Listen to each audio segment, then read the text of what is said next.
Welcome to What Would It Cost? Today we have our special guest, an old friend of mine, Dawood from Best Florida Homes. How long have we known each other?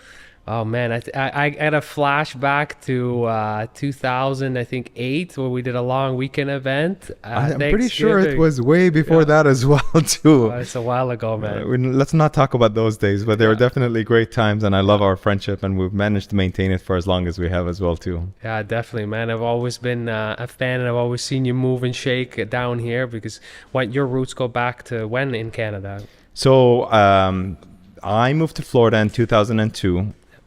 I'm Canadian as well too. A lot of my family, my friends are still back home. Obviously, I made the wise and warm move of moving to Florida over 20 years ago now.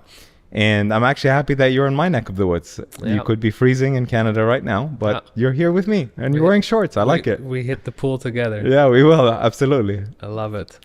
So tell us a little bit about what was it that transition, when that happened, and what had you stay here? How did your real estate career evolve? Tell us a little bit about that. So it's interesting. I moved here because I came on a vacation in January and I realized that the sun was out, there was palm trees everywhere. And I said, you know what? I can't go back to that cold weather. I love my friends and my family in Canada, but this just seemed like it gravitated me to move here and want to be here in Florida. My real estate career started ironically when most people were exiting the real estate market, which is in 2008, when basically the rug was getting pulled over from underneath your feet, so to speak. But it presented a really great opportunity because through the extensive network of people that I know back home, it seemed like the most logical thing to do. And what do I mean by that? Instead of being in Florida and waiting for clients to come to you, and hoping that you can cast a net and catch them, we decided to change the game. And what we did was we went backwards. We went back to Canada and we discovered, which was pretty simple and evident to know and understand, is that every single Canadian comes to the same conclusion around the same time every single year, which is just as the weather starts to turn, everybody says, this is going to be the last winter I'm going to be here. And unfortunately, when summer rolls around and you can go to Muskoka or wherever your cottage is, you think you're going to have an endless summer. And unfortunately, we know that that's not the case. Therefore, it was easy for a Canadian to go, you know what? I want to buy a property in Florida. But in 2008, the only types of properties Canadians could buy at the time were essentially long-term condos. These condos at the time were selling for about 50, 80, under 100 grand, and you can get yourself anywhere from a 1 to 2 bedroom condo. A lot of these associations were in shambles because they weren't funded properly. A lot of the investors walked away.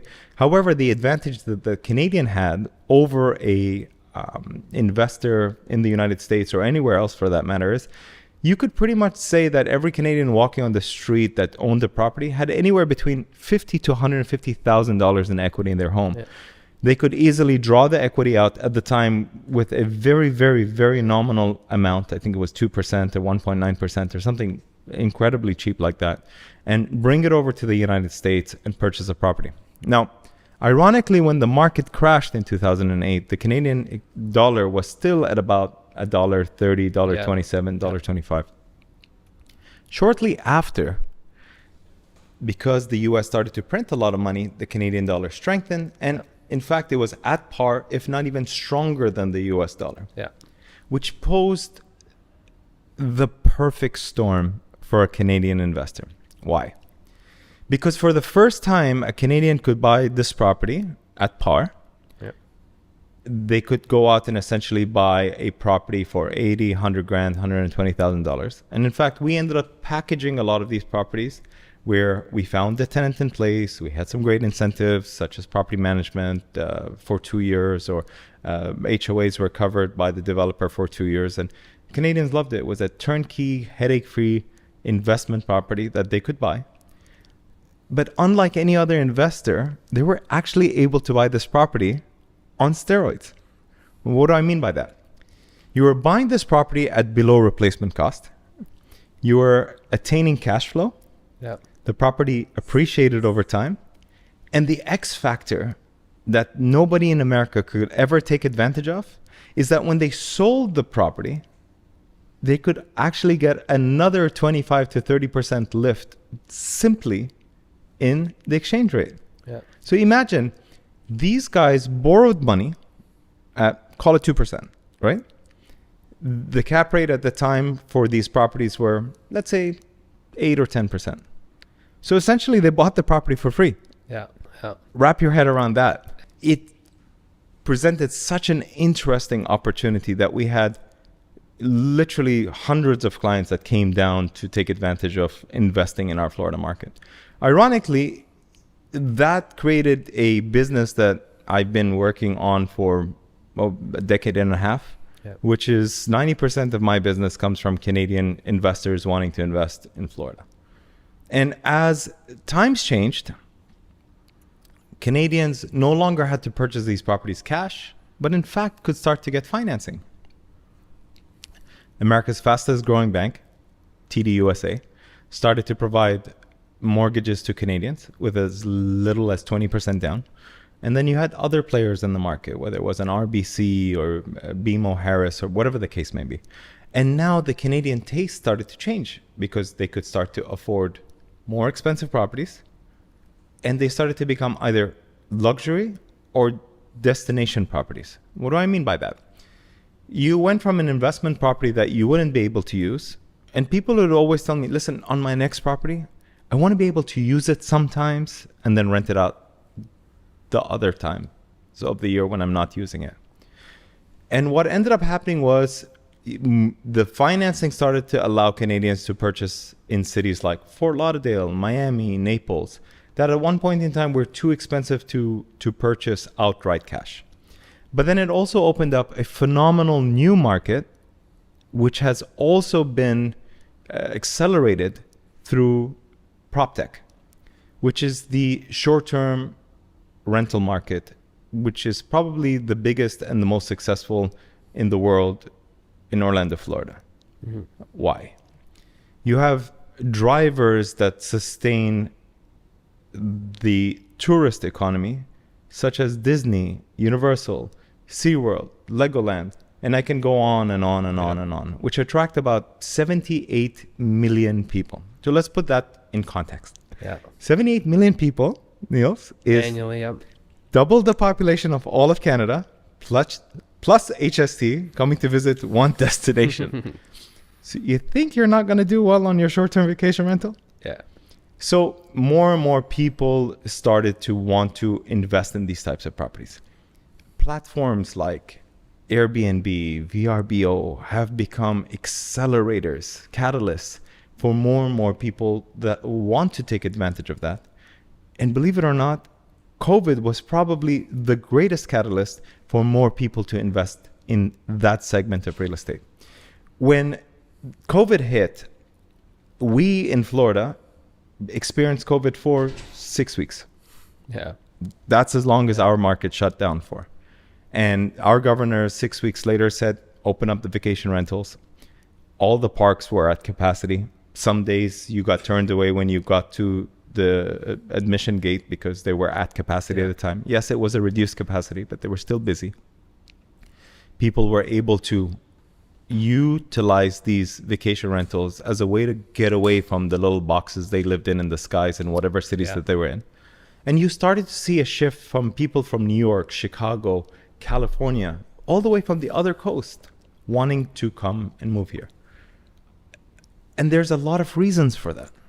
We have no state income tax in Florida. We have a cheaper cost of living compared to a lot of other places like that. And more importantly, politically, we were able to have more people come to our state because our economy was open. Yep. Restaurants were open.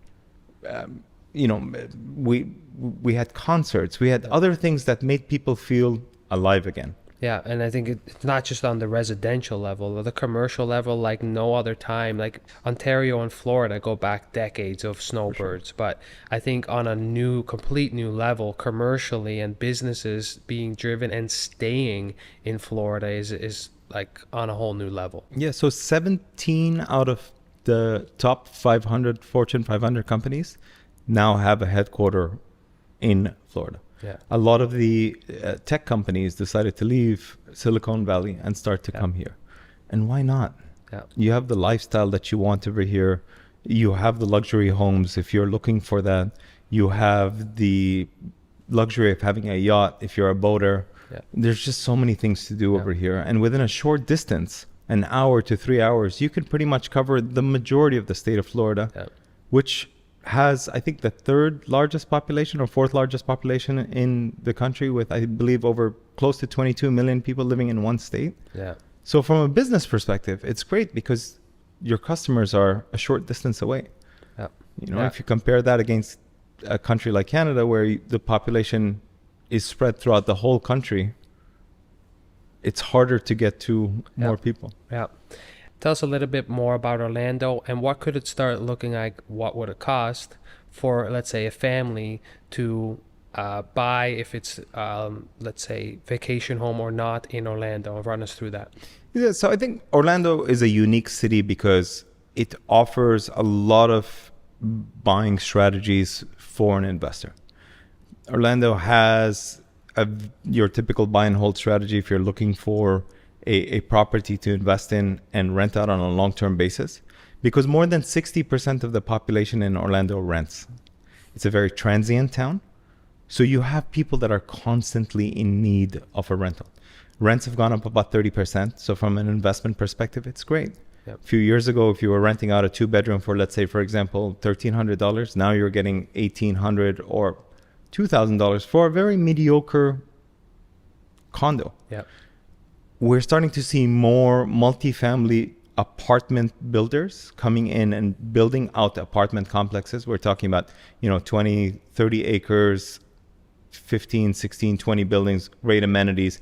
So the tenant is essentially getting golf club living in their backyard. When it comes to real estate from an investment perspective, we're always talking about a cap rate, the return on investment.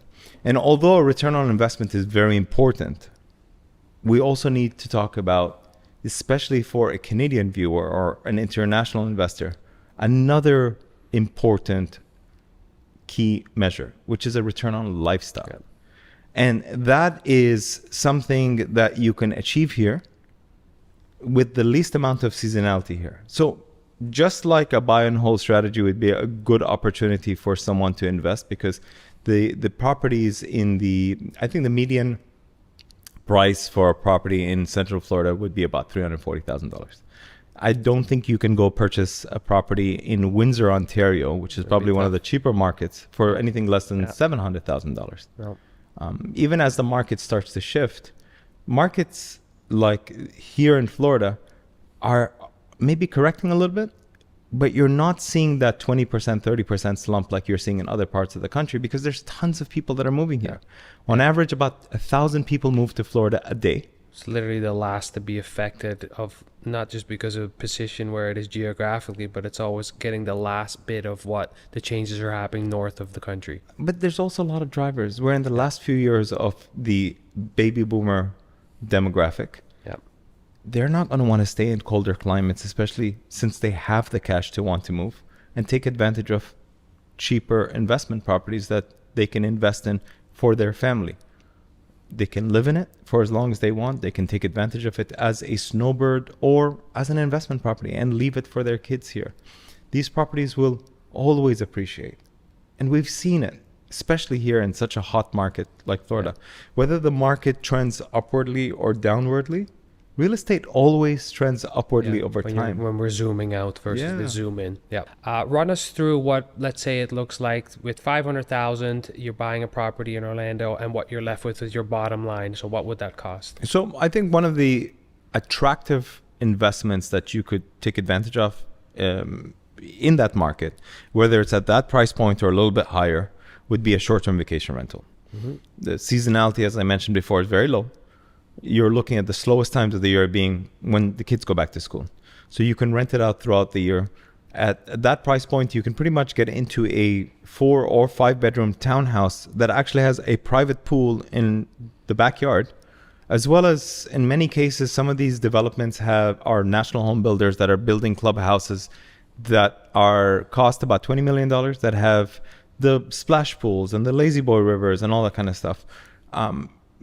You could anticipate a nightly rental, depending on the time of the year and depending on the community, that can range anywhere from $150 to $250, $300, depending on the time of the year, maybe even $500. But if you move up a little bit more, you can easily get into a 5-bedroom house for $600, $650. And a lot of these homes range from a 4-bedroom all the way up to even a 14-bedroom home. And I know you probably think to yourself, why do you even need a home that big? Mm-hmm. But the theory is the greater the number of beds equals the greater the number of heads. Therefore, you can house more people and essentially charge more on a nightly basis. Depending on how you structure your down payment, whether you're buying cash, so many different variables in terms of the types of returns that you can get. But if you look at it from the perspective of how much you can generate on a nightly basis, you can use a property management company to help you with the rentals. Essentially, they'll be helping you with the occupancy in terms of marketing the property and generating the rentals for you, as well as maintaining the property, doing all of your paperwork for you as well too. Solution, yeah. Exactly. And that could range anywhere from let's call it 18 to 20, 25%, depending on the management company. On average, about 20%. In our case, I think cash on cash, we've seen returns anywhere between, I would say, about 10 to even 30%, depending on how you structure the deal. Yeah. And in a lot of these communities, a lot of the maintenance is covered by the association as well too, in terms of the landscaping, etc. So you'd essentially be responsible for your own property, especially if it's a townhouse and your pool.